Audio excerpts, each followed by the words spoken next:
La légende veut qu'un jour où Newton médite dans un jardin, il aperçoit une pomme tombée d'un arbre.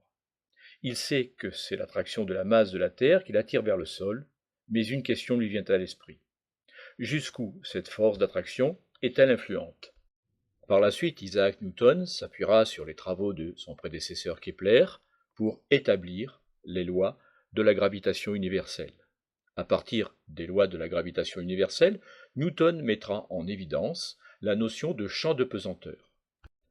Le champ de pesanteur est un champ attractif qui s'exerce sur tout corps doté d'une masse, sur la Terre ou un autre astre.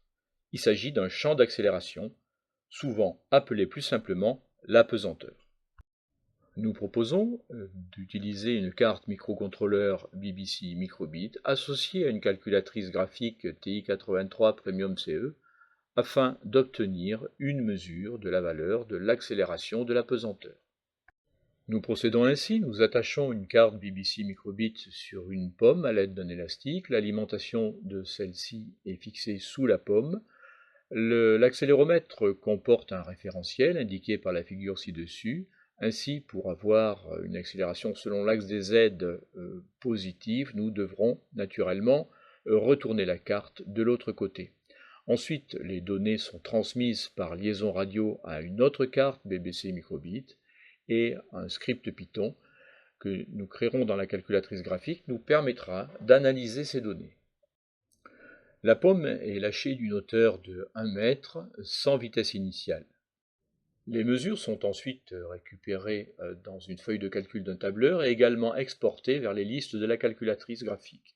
Attention, l'accéléromètre de la carte microcontrôleur BBC Microbit mesure des accélérations en millièmes de G. Il convient donc de faire un petit calcul de proportion afin de les exprimer en mètres par seconde au carré. Les valeurs de l'accélération sur les axes X et Y ne sont pas nulles et ne peuvent l'être compte tenu du fait que l'accéléromètre est décalé par rapport à son référentiel puisqu'il n'est pas dans un plan parfaitement horizontal. Pour ce qui concerne la valeur de l'accélération selon la verticale, valeur notée AZ dans le tableau, nous voyons avec satisfaction que celle-ci est supérieure à 9 et en majorité tourne autour de 9,5. Nous allons examiner cela en créant un petit script Python, lequel va nécessiter l'utilisation d'un module complémentaire, CEBOX, qui va nous permettre d'effectuer une représentation statistique de nos données. Ces données, initialement sauvegardées dans la liste L5 de la calculatrice, sont ensuite exportées dans un script Python. Nous les représentons sous la forme d'un diagramme en boîte. Nous voyons que la médiane est autour de 9,46 et surtout que l'écart interquartile est extrêmement faible. Donc les données sont peu dispersées autour de cette médiane.